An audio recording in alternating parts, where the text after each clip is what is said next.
दिल्ली कूच पर निकले हजारों किसानों को पंजाब हरियाणा के शंभू बॉर्डर पर तगड़ी सुरक्षा व्यवस्था के बीच रोक दिया गया।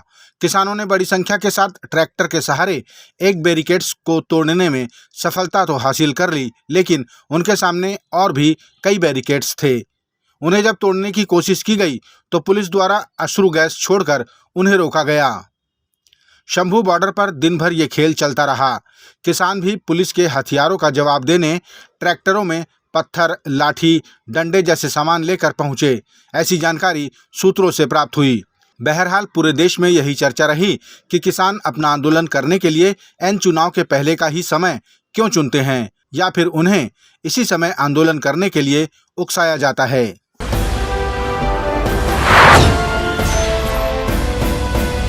विधानसभा में आज आबकारी विभाग को लेकर लगाए गए प्रश्न के जवाब में मुख्यमंत्री विष्णुदेव साय ने बताया कि आबकारी विभाग में पूर्ववर्ती कांग्रेस सरकार के समय जो राजस्व 2020 में आया, वो राजस्व 2021 और 22 में एकदम कम पाया गया।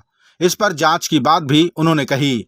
मीडिया को जानकारी देते हुए मंत्री बृजमोहन अग्रवाल ने कहा कि पूर्ववर्ती कांग्रेस की सरकार ने राज्य के खजाने में डाका डाला है। ये छत्तीसगढ़ की जनता के साथ धोखा और विश्वासघात है।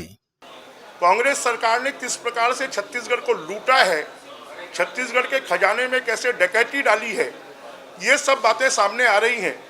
और आज के प्रश्न में भी आबकारी के मामले में माननीय मुख्यमंत्री जी ने बताया कि जो राजस्व 21 में आता था, 22-23 में वो राजस्व कम हो गया।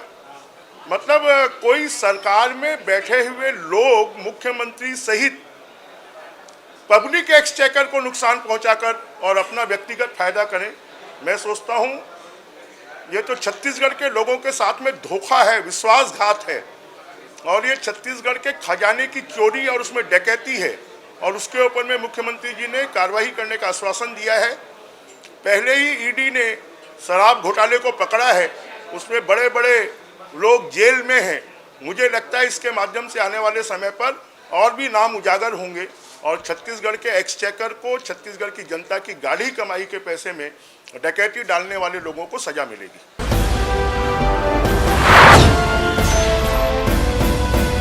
छत्तीसगढ़ के बीजापुर जिले में आईईडी ब्लास्ट में घायल हुए जवान का उपचार रायपुर के रामकृष्ण केयर अस्पताल में चल रहा है।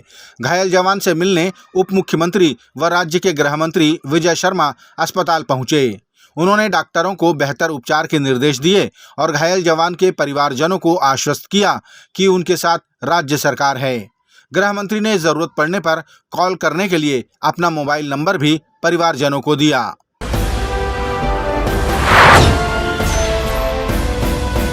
किडनी डायलिसिस के मरीजों के लिए सर्व सुविधा युक्त वासुदेव मल्टी स्पेशलिटी अस्पताल अपोलो डायलिसिस क्लिनिक के द्वारा रायपुर में प्रारंभ होने जा रहा है। अस्पताल के नेफ्रोलॉजिस्ट डॉक्टर वरुण अग्रवाल ने जानकारी दी कि देश में किडनी के मरीज बहुतायत हैं, जिन्हें बाद में डायलिसिस की आवश्यकता होती है।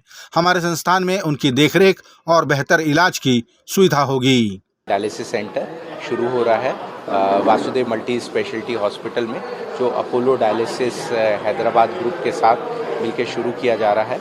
और उसमें 8 बेड की सुविधा है, जिसमें 8 पेशेंट के डायलिसिस एक साथ हो सकता है, और पेरिटोनियल डायलिसिस की भी सुविधा है।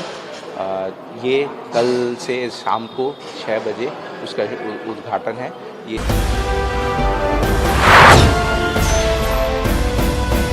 छत्तीसगढ़ विधानसभा में विधायक अजय चंद्राकर ने प्रश्न किया कि क्या पूर्व की सरकार द्वारा आरक्षण विधेयक के समय तैयार किए गए क्वांटिफाइबल डाटा को सार्वजनिक किया जाएगा। इस प्रश्न पर मुख्यमंत्री विष्णुदेव साय ने उन्हें आश्वस्त किया कि इस पर पूरा प्रयास किया जाएगा। सदन के बाहर विधायक चंद्राकर ने बताया कि ये पूर्व मुख्यमंत्री भूपेश बघेल का डाटा करप्शन है, इसे जनता के सामने आना ही चाहिए। क्वांटिफाइबल डाटा आयोग तो सिर्फ राजनीति के लिए बनाया गया था, और किस आधार पर उन्होंने 2 विधेयक लाए, आरक्षण संबंधी और प्रवेश शैक्षणिक संस्थाओं में प्रवेश संबंधी। किस डाटा का कैसे उपयोग किया गया उसको कोई नहीं जानता सिवाय भूपेश बघेल जी को छोड़ के। और इसलिए मैंने आज बहुत संक्षिप्त प्रश्न किया था कि आप क्या उन डाटा को सार्वजनिक कराएंगे क्या। तो माननीय मुख्यमंत्री जी ने कहा है कि हम उसको देखते हैं, जल्दी निर्णय लेंगे करके। और प्रदेश की जनता को यह अधिकार है जाने कि क्या वस्तु स्थिति, क्वांटिफाइबल डाटा की क्या स्थिति है, उसको जानना चाहिए सबको। यह कोई गोपनीयता का विषय नहीं है, ये एक डाटा करप्शन है भूपेश बघेल जी का। सब चीज में करप्शन, ये data corruption.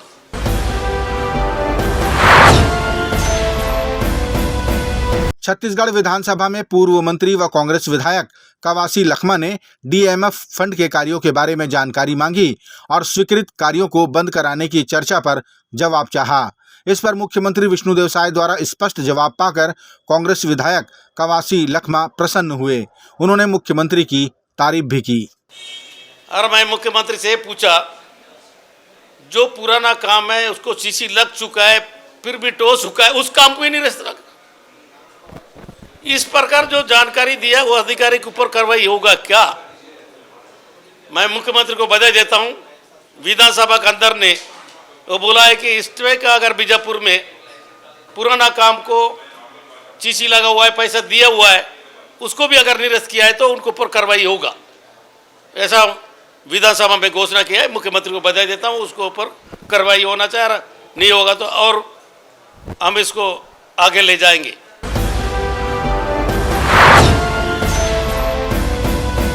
Bharatiya Janata party Lok Sabha चुनाव के मद्देनजर जनता के बीच पहुंचकर केंद्र सरकार की योजनाओं के लाभ मिलने की जानकारी एकत्रित करेंगे।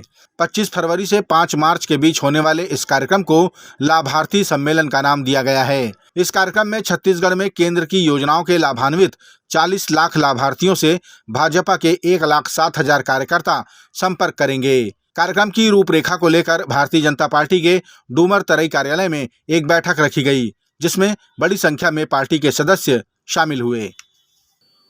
और 10 साल में नरेंद्र मोदी जी के द्वारा सरकार के माध्यम से जो जन कल्याणकारी योजनाएं गरीबों तक पहुंचाई गई हैं और जिन लाभार्थियों तक वो पहुंची हैं, तो जब हम राजनीतिक दल हैं और राजनीतिक दल के कार्यकर्ता हैं, तो निश्चित रूप से जब हमारी सरकार है तो सरकार के नाते जो काम हुआ है और उसमें ये हमारा एक संपर्क अभियान है और हम गांव-गांव, गली-गली, मोहल्ले-मोहल्ले जाएंगे और जिन लोगों ने भी सरकार की योजनाओं का लाभ मिला है उनसे संवाद करेंगे, उनसे पूछेंगे कि आगे क्या कठिनाई है, अगर आपको कोई योजना का लाभ मिला है तो आप कैसा अनुभव कर रहे हो।